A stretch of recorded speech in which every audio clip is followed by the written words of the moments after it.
کل پرسوں ایک دوست نے سعید ابراہیم صاحب کی ایک تحریر مجھے بھیجی ہے، اور جس میں انہوں نے مطلب میرے فکری تضادات کی نشاندہی بھی کی ہے، اور اس پر بہت سخت گرفت بھی کی۔ تو اب یہ جب تحریر میں دیکھ رہا تھا تو ساتھ ساتھ جیسے میرا وہ ایک تخیل بھی بیدار ہو گیا، حافظہ بلکہ بیدار ہو گیا، اور 10-12 برس پہلے کی وہ ہفتہ وار نشستیں یاد آ گئیں جو ذیشان حسین کے گھر پہ ہوا کرتی تھیں، اور اس میں سعید ابراہیم صاحب بھی تشریف لایا کرتے تھے۔ تو ذیشان حسین یعنی کامریڈ ذیشان حسین جو ان کے قریبی دوست تھے، انہی کی وساطت سے ہم ان سے ملے، اور پھر بہت ملاقاتیں ہوتی تھیں اور بہت خوشگوار فضا رہتی تھی، اور مطلب میں ان سے بے تکلف بھی تھا، اور ان کے خیالات تو ویسے ہی تھے جیسے اس تحریر سے ظاہر ہیں، لیکن جب سے وہ نشستیں جو ہیں وہ سمجھیں اجڑ گئیں، ختم ہو گئیں، تو پھر سعید ابراہیم صاحب جیسے غیب میں چلے گئے۔ کم از کم میرے لیے تو وہ برسوں سے غیب میں تھے، تو غیب پر انہیں بہت اعتراض ہے۔ تو اسی سے سمجھ لیں کہ غیب کا کانٹینٹ وجود ہوتا ہے، عدم نہیں۔ تو آج موصوف نے یعنی کل بالواسطہ سمجھیں ظہور کیا، یعنی اپنی تحریر کے ذریعے سے، تو اس میں تو یہ بالکل بدلے ہوئے رنگ ڈھنگ میں نظر آئے۔ جب ہم لوگ ملا کرتے تھے تو یہ بڑے میٹھے اور ایک طرح سے بھولے اور سادہ لوح آدمی تھے، اور بہت نرمی سے بات کرتے تھے، بہت اپنائیت سے بات کرتے تھے، اختلاف بھی جیسے جھجکتے کیا کرتے تھے اور سوال کی شکل میں کیا کرتے تھے۔ تو اس میں مطلب وہ سعید ابراہیم اس تحریر سے غائب ہیں، یعنی گویا میرے لیے وہ اب بھی غیاب میں ہیں۔ تو اس میں ذرا وہ بہت سخت گیر ہیں، اور مجھے بالکل اندازہ نہیں تھا کہ یہ میرے ساتھ بھی وہ ایک سخت گیر استاد جیسا رویہ اختیار کریں گے، اور اس میں مطلب مروت بھی چھوڑ دیں گے۔ تو لیکن بہرحال وہ تو آدمی بدلتا رہتا ہے، وہ کوئی نہیں۔ اور کیونکہ مجھے ان کی ایکٹیویٹیز کا ان 10 برسوں میں کوئی پتہ ہی نہیں تھا نا، تو اس لیے مجھے عجیب سا لگا کہ جس دوست کو ہم جانتے تھے اس نے اپنی شخصیت کے ساتھ یہ کیا کر لیا۔ تو بہرحال تو اب ان کی تحریر سے مجھے بہت فائدہ ہوا، اور وہ فائدہ یہ ہوا کہ مجھے کچھ موضوعات سوجھ گئے جن پر شاید آج تک بات میں نے نہیں کی، تو وہ میں نے کئی نکات بنا لیے، اور انشاءاللہ وہ ایک سیریز کی صورت میں ہم کریں گے۔ وہ ہے علم، وجود اور غیب۔ تو سعید ابراہیم صاحب کیونکہ ظاہر ہے وہ یہ جو تھے یہ ان کو زندگی کی بائیولوجیکل سطح سے زیادہ دلچسپی تھی، تو وہ بائیولوجیکل سے ترقی کر کے اب شاید یہ مٹیریل سطح میں بھی دلچسپی لینے لگے ہیں۔ تو اب انہوں نے علم کی جو ایک رائج الوقت ڈیفینیشن ہے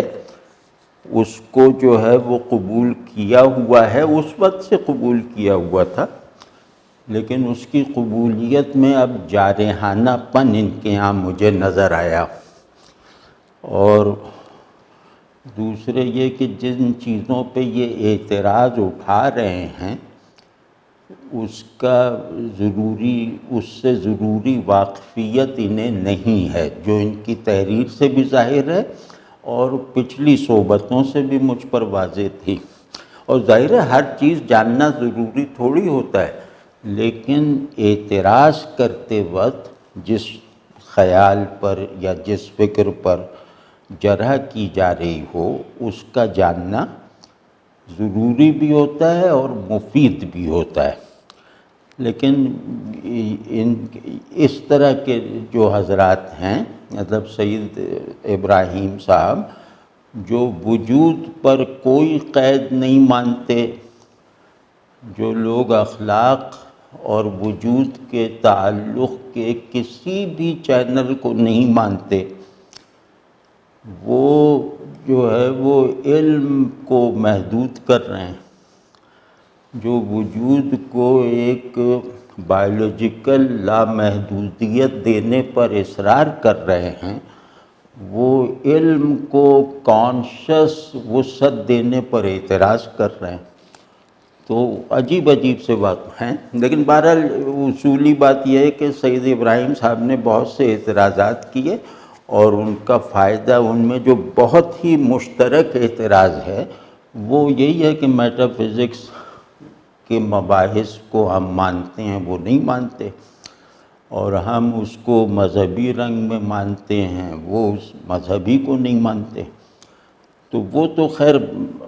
قابل فہم بات ہے کہ اس اختلاف میں دونوں طرف سے کیا کیا دلائل دیے جا سکتے ہیں، کیا کیا اصطلاحیں استعمال کی جا سکتی ہیں،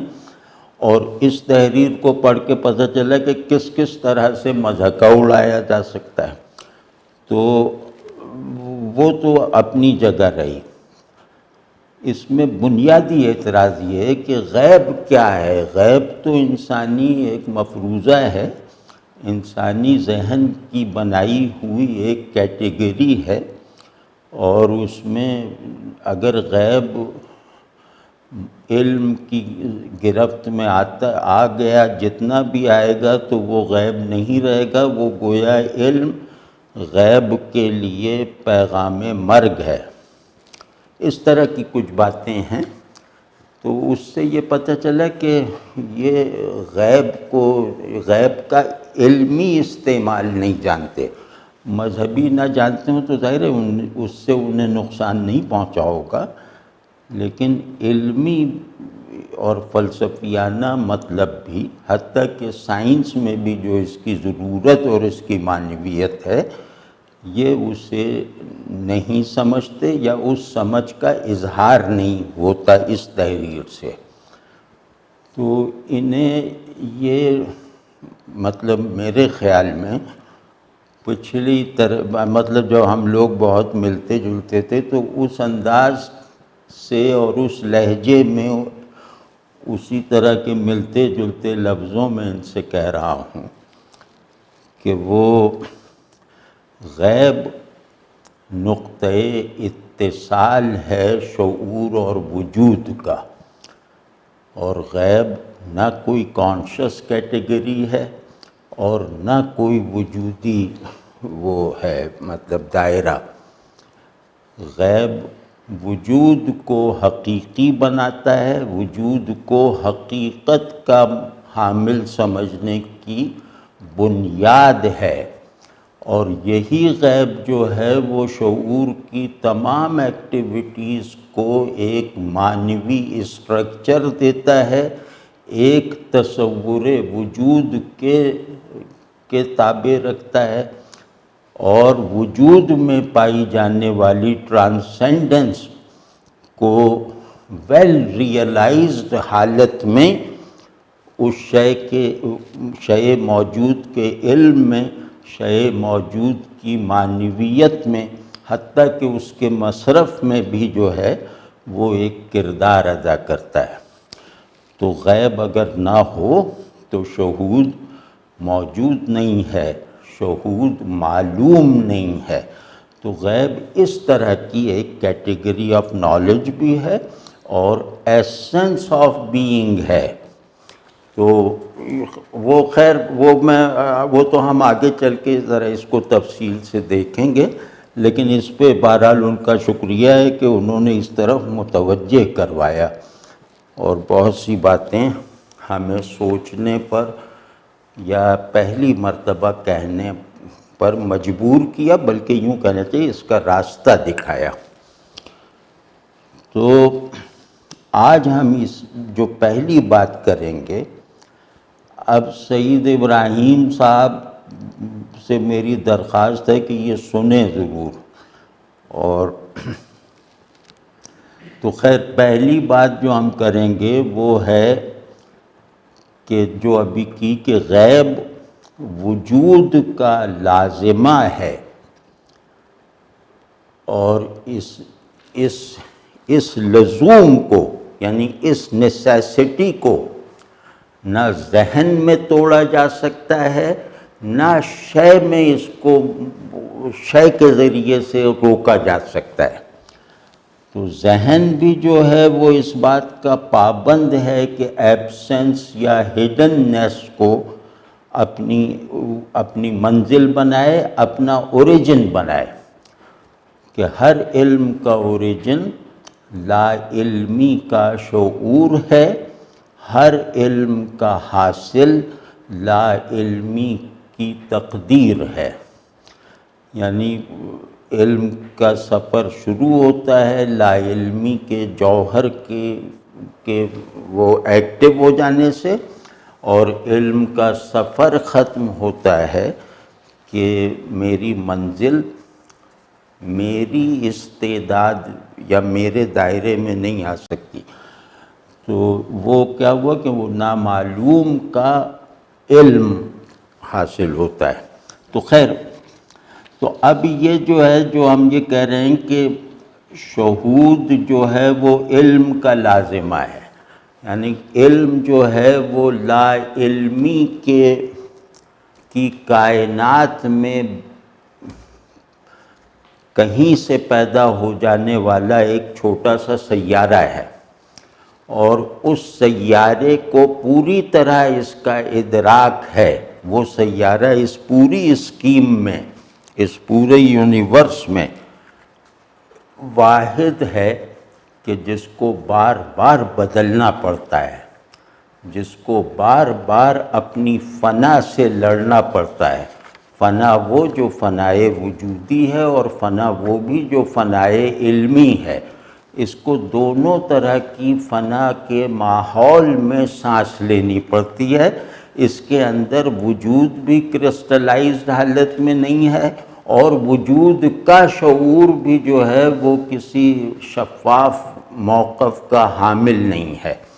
تو ہر چیز جو ہے وہ بننے بگڑنے میں ہے، نہ اس کے بننے میں کوئی تسلسل ہے، نہ اس کا بگڑنا مسلسل ہے. تو علم کی ساخت یہ ہے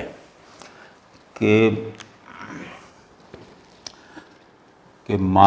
معلوم اور موجود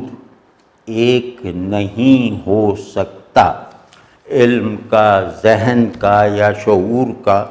اپنی مطلب سہولت کے مطابق کوئی بھی اصطلاح منتخب کر لی جائے، اس کا مسلمہ یہ ہے کہ معلوم اور موجود ایک نہیں ہو سکتا، کیونکہ ذہن جو ہے وہ وجود کی اصالت یعنی وجود کی پرنسپیلٹی اور حقیقت کو مان سکتا ہے، بلکہ ماننے پر مجبور ہے، لیکن جان نہیں سکتا. تو اس بات کو سمجھنا بہت ضروری ہے علم کی ماہیت سمجھنے کے لیے، حقیقت کا اصل مطلب جاننے کے لیے. اور یہ جو پوری اسکیم آف تھنگ ہے جس میں شعور اور وجود جو ہیں وہ بار بار گڈمڈ ہوتے رہتے ہیں اور بار بار ایک دوسرے سے دوری اختیار کرتے ہیں، اس کی معرفت، اس کی ریئلائزیشن، یہ اگر اس کی طرف ہم نے توجہ نہ کی تو ہمارے ذہن کے بیشتر حصے جو ہیں وہ معطل پڑے رہیں گے، اور چیزوں کے ساتھ ہمارے ذہن کے تعلق میں ذہن کا جو ایک مربیانہ کردار ہے، ذہن کا جو شے کے درجۂ وجود کو بڑھانے والی سرگرمیاں ہیں، جو شے جیسے جیسے بلندی اختیار کرتی جاتی ہے ویسے ویسے شعور کے لیے ماحول میں سازگاری بڑھتی جاتی ہے. تو یہ پورا ماحول ہم میں سے ختم ہو جائے گا، یا کہہ سکتے ہیں کہ ہو چکا ہے۔ تو خیر ابھی تو فلسفیانہ بات کرنا چاہ رہے تھے، تو اب یہ ہوا کہ غیب کو ہم موضوع بنا کر یہ دو باتیں ہم نے کہیں کہ غیب علم کا بھی اوریجن اور اینڈ ہے، وجود کا بھی اوریجن اور اینڈ ہے، اور غیب کسی کیٹیگری میں نہیں آتا، نہ وجود کی نہ علم کی۔ تو یہی جو پیور ٹرانسینڈنس ہے، جس کا عنوان ہمارے یہاں غیب ہے، یہ پیور ٹرانسینڈنس تمام مشاہدے میں آئی ہوئی چیزوں سے زیادہ حقیقی ہے، کیونکہ اس کا حقیقی ہونا ہی چیزوں کو ذہن کے ساتھ یا ذہن کو اس کے موضوعات کے ساتھ متعلق رکھنے کی بنیاد ہے۔ اگر فرض کیا کہ میں وجود کی حقیقت کا مسلمہ نہ رکھتا ہوں کہ وجود ایک حقیقت ہے، اور وہ حقیقت جو ہے وہ موجودات سے ماورائی کی حالت میں ہے، وہ شعور میں پریزنس نہیں رکھتی، وہ شعور میں اپنے حقیقی ہونے کا مسلمہ تو پیدا کرتی ہے، لیکن اپنے جانے کی کوئی حالت بھی ذہن کو نہیں دیتی۔ تو اب یہ جو مسلمہ ہے کہ وجود حقیقی ہے، لیکن جو موجودات ہیں وہ حقیقی نہیں ہیں، تو یا یہ کہ موجودات کا حقیقی ہونا وہ میرے مسلمہ حقیقت وجود سے ہم آہنگ ہوئے بغیر ممکن ہی نہیں ہے کہ ادراک میں آئے، ممکن ہی نہیں ہے کہ میں اس کو مفروضے کے طور پہ بھی قبول کر سکوں۔ تو اب اس پہلو سے اگر ہم دیکھیں کہ غیب وجود کی بھی ضرورت اور شعور کی بھی، اور پھر یہ کہ شعور تو ذرا سا پیچیدہ ہے اس کا تجزیہ، تو ہم وجود کی دو جہتیں آج عرض کرتے ہیں، تو امید ہے کہ اس سے ایک مناسب تمہید تیار ہو جائے گی اس موضوع پر آگے چلنے کے لیے۔ تو علم کیا ہے؟ وجود کا اپنی فارمز کے ساتھ ذہن پر ایسا انعکاس جس میں وہ معنی حاصل کر لے، یہ ہے علم۔ یعنی علم کا مطلب ہے وجود کا مطالعہ تاکہ ذہن اور شے پر مسلط دوئی اور دولختی یہ ختم ہو کر ہم اس پوائنٹ آف آئیڈینٹی تک پہنچنے کے لائق ہو جائیں، یا اس تک پہنچنے کی ضرورت کو محسوس کرنے کے قابل ہو جائیں، اس کی معنویت کو سمجھنے کے لائق ہو جائیں کہ جہاں پر ذہن میں وجود اور ذہن کے باہر وجود یہ ایک چیز ہیں، یعنی شعور اور وجود جہاں ایک ہو جاتے ہیں، ہمیں اس کی تگ و دو ہے، اور وہ تگ و دو جو ہے اس یقین کے باوجود کہ یہ کبھی کامیاب نہیں ہوگی، اس کے باوجود اس تگ و دو کا ذہن یا شعور اپنی تمام قوتوں کو اس تگ و دو میں صرف کر رہا ہے، یہ جانتے ہوئے بھی کہ اس کی منزل میری رسائی میں نہیں ہے۔ تو اس میں ہم دیکھ رہے ہیں کہ یہ جو نارسائی یا ایبسنس یا ہڈننس یا پیور ٹرانسینڈنس، یہ سارے تصورات بامانی ہیں اور بہت بڑے بڑے ڈسکورسز کا حصہ ہیں۔ تو ان میں جو ہے وہ یہ سمجھنا ضروری ہے کہ وجود کیا ہے۔ علم کا ظاہر علم صرف ایک سوال کا جواب دیتا ہے، وجود کیا ہے؟ اس سوال کو تفصیل دیتا ہے، لیکن جواب یہی ہے کہ وجود کیا ہے۔ تو وجود کی ہم اپنی روایت میں رہتے ہوئے اگر اصطلاحیں استعمال کریں تو وجود کی دو جہتیں ہیں، وجود کے دو مرتبے ہیں، اور وہ ان کو ہماری اصطلاح میں مطلق یعنی ایبسلیوٹ اور مقید یعنی پرٹیکولر کہا جاتا ہے۔ تو یا وہ مطلب یہ کہ مطلق جو ہے وہ غیب میں ہے، مقید جو ہے وہ شہود میں ہے۔ تو علم یا ذہن مقید کو اپنے لیے لائق شناخت بنا ہی نہیں سکتا مطلق کے مسلمے کو اپلائی کیے بغیر۔ اور یہ نہیں کہ یہ صرف کوئی روایتی علوم کی مجبوری ہے یا یہ کسی خاص روایت کا نظریہ علم و وجود ہے، ایسا نہیں ہے۔ یہ علم کی کوئی بھی نوعیت ہو، علم چاہے مذہبی ہو چاہے غیر مذہبی ہو، علم چاہے خدا کو ماننے والوں کا ہو یا نہ ماننے والوں کا ہو، ہر صورت میں علم کی تشکیل کی یہ ہائرارکی برقرار رہے گی کہ مطلق ذہن پر اپنا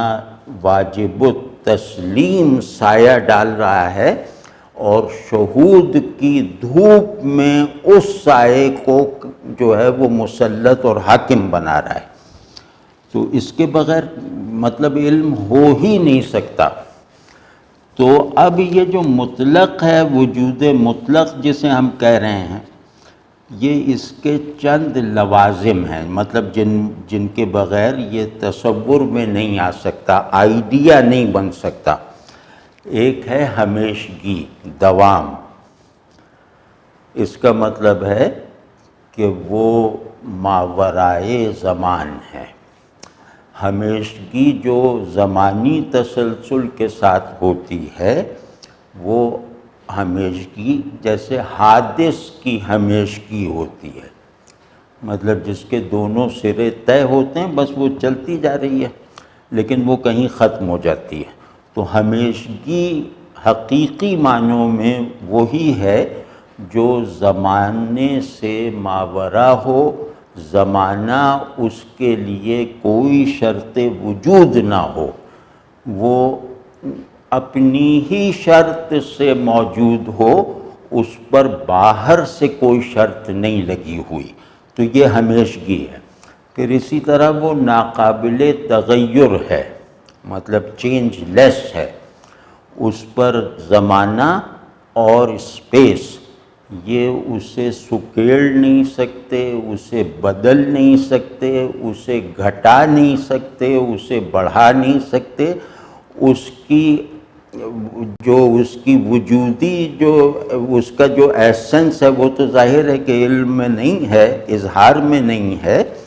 لیکن اس کا آئیڈیا جو ہے ذہن میں شعور کے مسلمے کے طور پر جو اس کا آئیڈیا ہے وہ بھی ایسا ہے کہ وہ کبھی نہیں بدلتا، مطلب وہ کسی بھی تبدیلی کو قبول نہیں کرتا، چاہے وہ آئیڈیا کینوس پر بنی تصویر کی طرح نہ ہو، وہ آئیڈیا بس اپنی معنوی بنیادیں جو ہے وہ میرے شعور میں گاڑ کر میرے شعور میں یعنی نفس شعور کی حیثیت رکھتا ہے، یعنی اس آئیڈیا کو رکھنے کی وجہ سے شعور ہے۔ تو اب اس میں جو ہے ایک تو یہ کہ وہ چینج لیس ہے، اپنی پرسیپشن میں بھی اور اپنی ریالٹی میں بھی، یعنی اپنی معلوم صورت میں بھی وہ چینج لیس ہے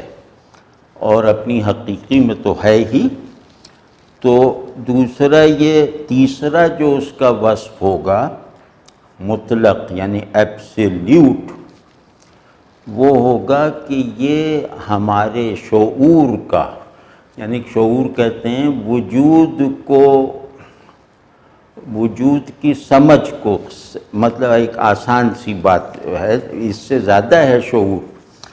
لیکن وہ شعور کا، عقل کا، یعنی جس کی بنیادوں پر ہم چیزوں کو جانتے ہیں، سمجھتے ہیں اور ان کی معرفت کا احساس اور اعتبار رکھتے ہیں، ان سب کا، شعور کا اور شعور کے تمام فیکلٹیز کی تمام ایکٹیویٹیز میں وہ مجموعی اور بنیادی تناظر کی طرح ہوتا ہے، مطلب وہ حد علم اور حد وجود کو طے کر دیتا ہے، وہ شے اور معنی شے کو جیسے کیٹیگرائز کر دیتا ہے، اور اگر وہ اے پرائیورائی کے طور پر موجود نہ ہو تو علم کو وہ تحدید ہی میسر نہیں آئے گی اور موجود ہونے کو قطعیت حاصل نہیں ہو سکے گی۔ تو ان معنوں میں ہے کہ وہ، جیسے اس کی میں مثال دیتا ہوں کہ آئیڈیا آف بینگ، کہ وجود ہے، ظاہر ہے، تو یہ میں جب اس کی روشنی میں کہ چیزیں وجود کے عنوان سے ہیں اور چیزوں کے تمام معانی میں وجود کے جو ایک پرائیورائی آئیڈیا ہے اس میں رکھے گئے خصائص پائے جائیں گے، تو اب وہ اس کو دیکھتا ہے کہ یہ پہاڑ ہے، یہ انسان ہے، یہ سمندر ہے، اور یہ جو ہے یہ ایک پتھر ہے، تو اب وہ اس آئیڈیا کو اپنے مشاہدے میں آ جانے والی چھوٹی بڑی، خوبصورت بدصورت، کم عمر اور زیادہ عمر، ان کی روشنی میں اس آئیڈیا سے ان کی نسبتوں کے مراتب طے کر دیتا ہے، یعنی پتھر کم درجے کی نسبت وجود رکھتا ہے اور آسمان جو ہے وہ بہت بڑے مرتبے کی پر جا کر حقیقت وجود سے نسبت رکھتا ہے۔ تو اب یہ جو مستقل تناظر، کبھی ہم سوچ سکتے ہیں کہ چیزوں کو وجود کے تناظر سے باہر نکال کر سمجھنے کی کسی بھی پہلو سے کوئی کوشش کریں، تو وہ اب یہ جو جبر ہے شعور پر اور ذہن پر، یہ وہ ہے جو علم کے لیے درکار غیب اور وجود کو لائق موجودیت بنانے والا مستقل امر، مستقل جوہر۔ تو یہ میرا خیال ہے واضح ہو گئی ہوگی یہ بات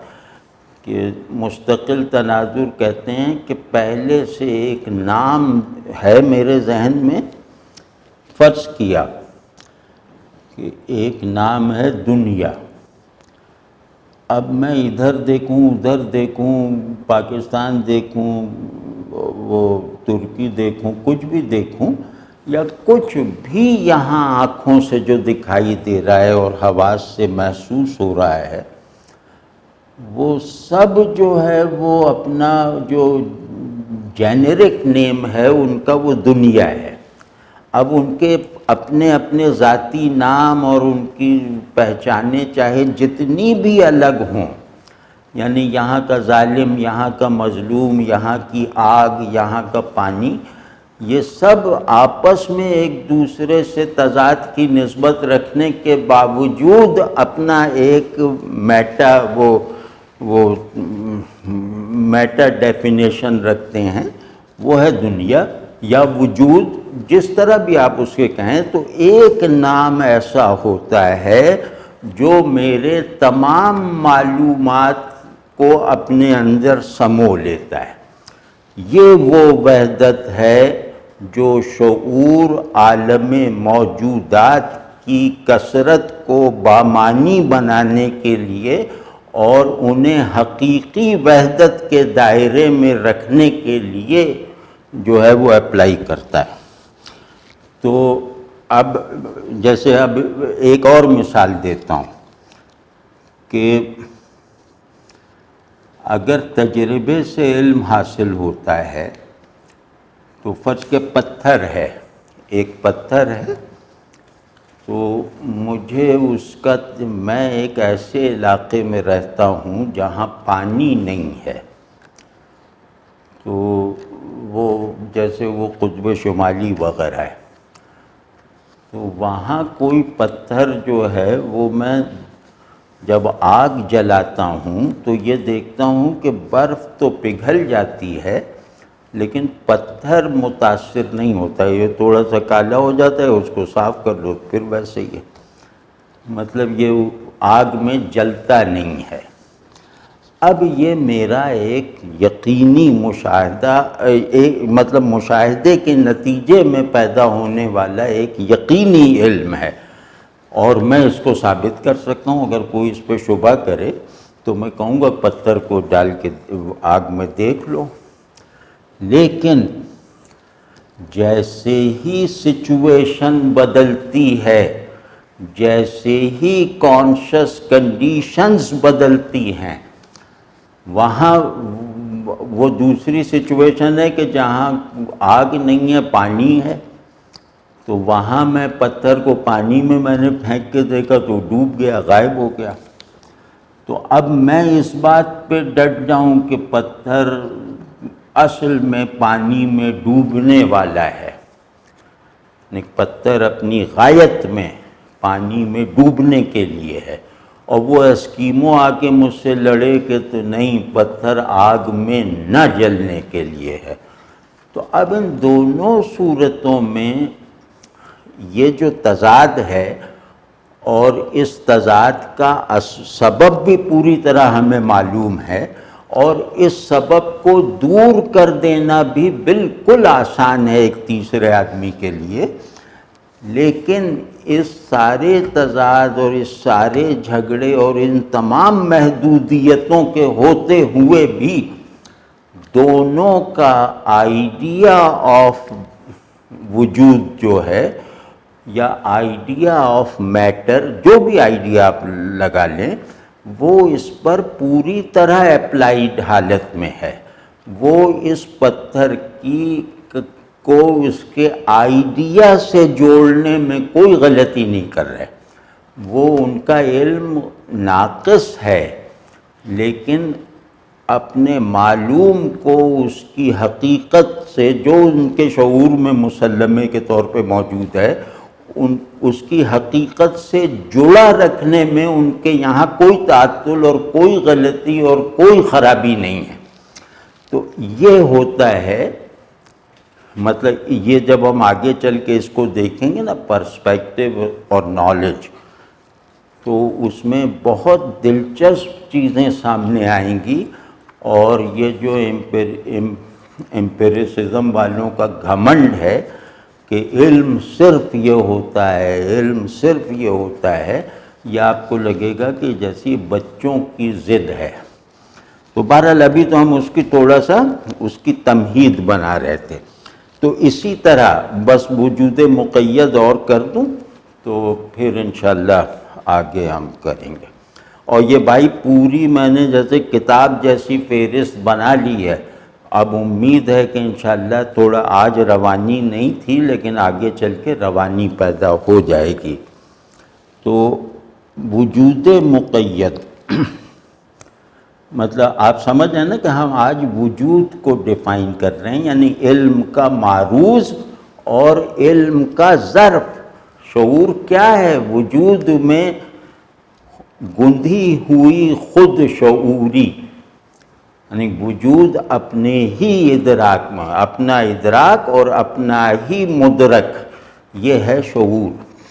لیکن وہ آگے چل کے کریں گے۔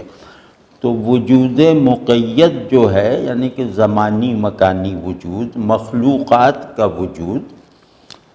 تو اس کے بھی چند لوازم ہیں جن سے یہ خالی نہیں ہو سکتا،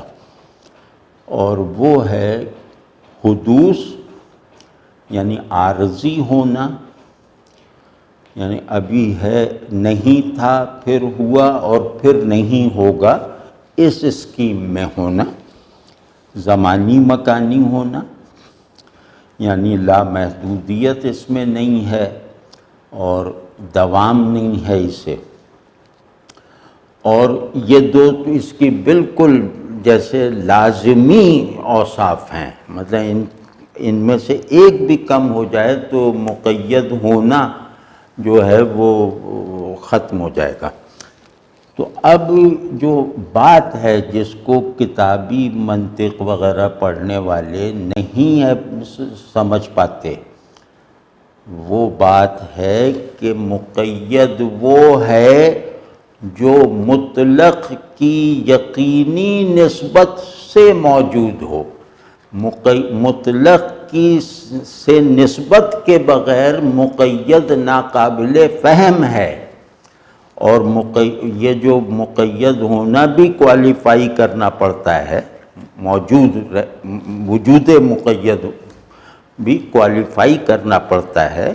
اور اس کی کوالیفیکیشن یہ ہے کہ یہ وجود مطلق سے جو ہے وہ حسب اپنی نسبت رکھتا ہو، اور وہ نسبت ایسی ہو کہ اس نسبت کو چھپایا نہ جا سکے، بگاڑا نہ جا سکے اور جھٹلایا نہ جا سکے۔ تو یہ ساری نسبت جو ہے وہ ظاہر ہے کہ وجود خود تھوڑی پیدا کر رہا ہے، یہ ساری نسبتیں شعور جو آئیڈیا آف بینگ کے مسلمے پر اپنی ساری سرگرمیاں انجام دے رہا ہے، وہ شے میں داخل کر رہا ہے، وہ شے کو مستند بنا رہا ہے حقیقت شے کے ایٹرنل آئیڈیا کو اپلائی کر کے، اس کو اس سے منسوب کر کے، وہ شہود کو وجود کے لائق بنا رہا ہے غیب سے اس کا ریلیشن دریافت کر کے۔ تو اب یہ ہوا کہ مقید کی بھی ایک طرح سے دو قسمیں ہیں۔ ایک قسم ہے کہ جیسے میں اور سید ابراہیم دونوں ہی وجود مقید ہیں، تو ایک وجود مقید جو ہے وہ کوالیفائیڈ وجود ہے، وہ سید ابراہیمی ہوں گے، ظاہر ہے وہ اس سے اپنے آئیڈیا سے جڑے ہوئے ہیں، اور ایک جو ہے وہ غیر مستند ہے، مطلب نہ اسے مقید ہونے کا کوئی ایڈوانٹیج ہے، نہ اسے وجود کا کوئی فائدہ ہے یا اس میں کوئی معنویت ہے، تو وہ سمجھ لیں وہ ہم ہوں گے۔ تو جو غیب سے نسبت نہیں رکھتا وہ میری طرح غیر مستند ہے، اور سید ابراہیم کی طرح مستند ہے، آتھینٹک بینگ ہے۔ تو جناب یہ ہو گیا۔